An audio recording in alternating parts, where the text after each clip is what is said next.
kita bagaimana membina bukan membiasakannya. Siapa yang melaporkan beliau adalah Dinas Pertanian Provinsi.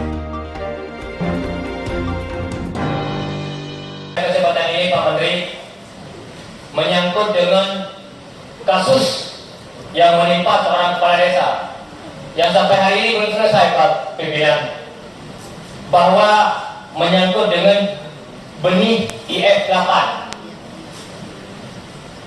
Benih IF8 ini awalnya diberikan, ini saya ceritakan kronologis karena sudah sampai ke Komisi 4 waktu Pak Edi pimpinan Komisi 4.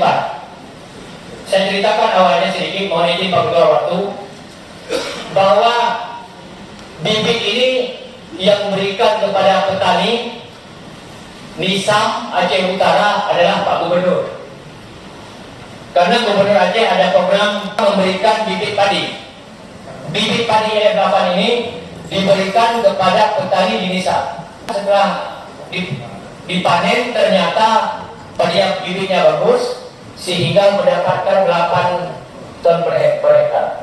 Sehingga masyarakat di sekelilingnya berminat mencari. Karena banyaknya peminat bibit itu, salah satu kepala desa namanya Munirwan melakukan pembibitan itu secara banyak.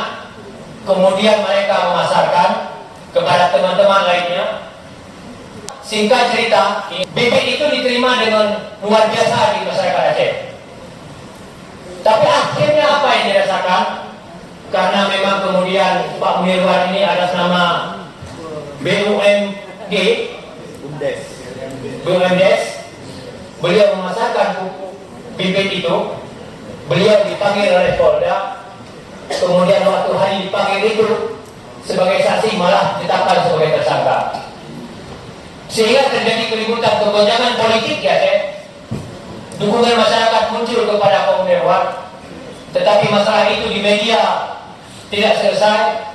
Kemudian saya membawa kasus itu ke DPR RI waktu itu.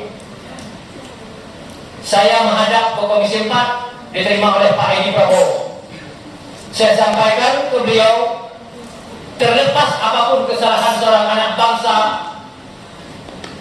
tugas kita bagaimana membina bukan membiasakannya.